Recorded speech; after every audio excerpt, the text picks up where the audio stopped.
Hi guys, so as the headline of this video already told you, in this video I'll be concentrating on one book only, and this is Nihongo so Matome Goi en San. And well, what is the best thing to do in the beginning of a new year than review a book that I've just completed. As most of Matome books, it is usually giving a kind of a deadline or kind of a time frame you can complete it, and if you do 2 pages per day in 6 weeks you can complete it. And I can say that most likely that's the case with me as well. However, I took a 3 weeks break from this textbook, so it took me a bit longer than 2 months to complete.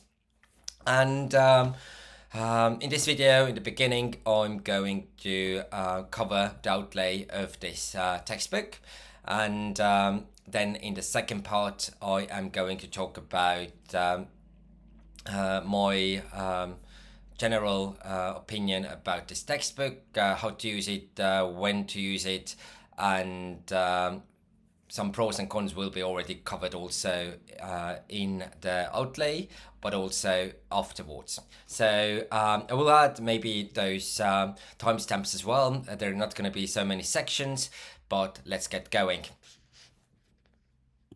So the textbook outlay is very similar to those that the other books in Matome series are. So there's a warm-up section, then there's the main part where you should study the new things or review them, and then there is this small exercise part, multiple choice, where you can check if you have managed to learn what you had to do.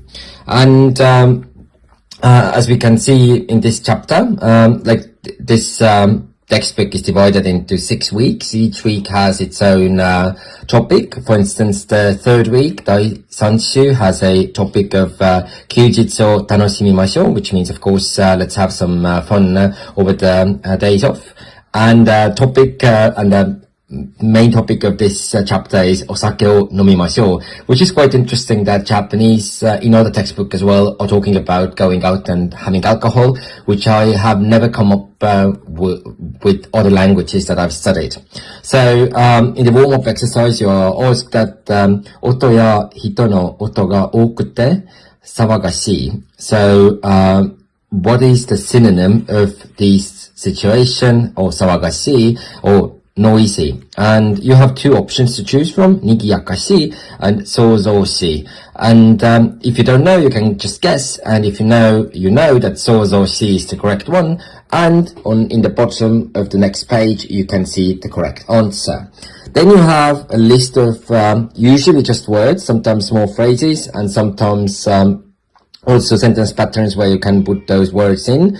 And you have to memorize those words or just review, depending on how long have you studied the Japanese language. And this one biggest kind of downside of this textbook is that well, they should have more sample sentences. I do like Kanzen Master that it does, but for instance, if you look here, it's noisy, noisy, noisy, yakamashi, sawagashi, souzoshi.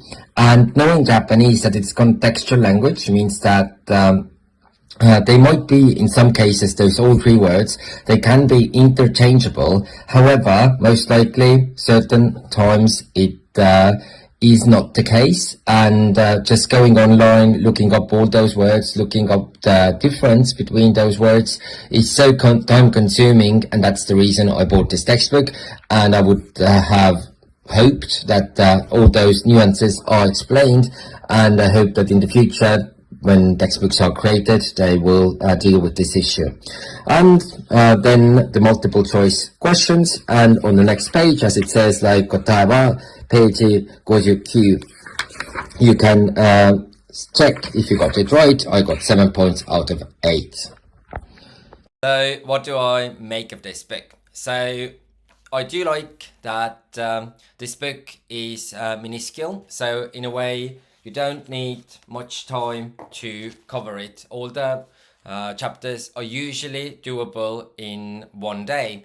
And for me, it took a bit longer. I usually manage to fit in one day's frame. However, I do like to write through those expressions, those words, because it comes also then for me as a kanji review, which is very important because I'm not living in Japan, and how else I'm gonna memorize or review kanjis. So 2 in 1, but it's quite time consuming as well, as you can imagine, and I do write them through like 2-3 times at least. I, as a teacher as well, I do like the pedagogical approach that it has the warm-up exercises, and then it gives you a small kind of check points. So this is very, very good. However, I would of course like to have more exercises to check my knowledge if I had mastered it. Maybe the downside of this book is that it does not give you enough sample sentences. So I think actually when we learn the language, and especially Japanese, which is very, very contextual language, it should be all in sample sentences, as it's is with Shinkansen Master. However, both of those textbooks, they don't give you explanations of words that are very similar, like noisy, as I showed in the previous book. Now, let's get on with the textbook. So I've completed it, and how to measure my success of learning Japanese words from this textbook. So in the end of this book, there are 2 mock tests, Mogi Shiken, and I completed them in one go. I had actually, I think 25 minutes, was it? Yeah, 25 minutes. And I did it, both of the tests. So the first Mogi Shiken, which covered all the chapters, I got 92 points out of 100. And the second one, I got 68 points of 100. Sometimes some of the words I just couldn't recall. For instance, it had a, what's the expression? Sonsuru. I could somehow remember the reading, but it means to to suffer a loss. So for me, it's like, just how should I remember it, right? It was a synonym for earning money. And in the first Mogi Shiken, it was more like I couldn't recall all the meanings of those kind of words.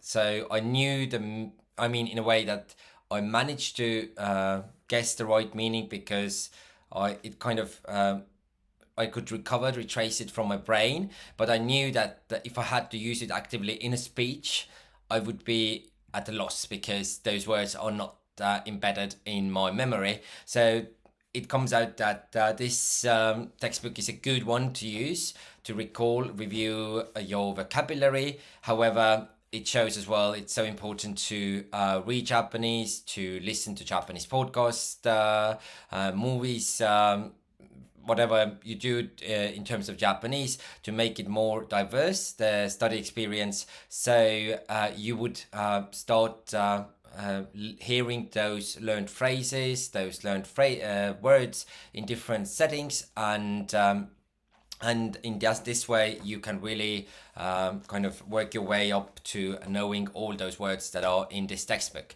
So I would definitely say that this textbook is a good one. It is worth trying out, but don't get too worked up, or too nervous, or too down when you forget certain expressions. I, in the beginning, right away made a deal with myself that if I am to forget certain words, that's the case. I'm gonna do some more studies, read, and will get to know all those words that I need.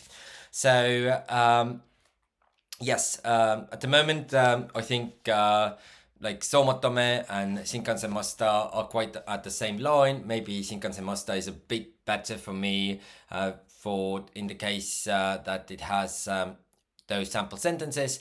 But I will make a video comparing all the Goi work textbooks that I've used so far. And actually one is waiting for me. I'm not gonna do it right away, but this is the Besto Tango, which has small minuscule dialogues in different settings. They're quite interesting. There's a kind of red sheet as well to cover up certain parts. So we'll see which will be my favorite, but I would definitely say that this is worth trying out.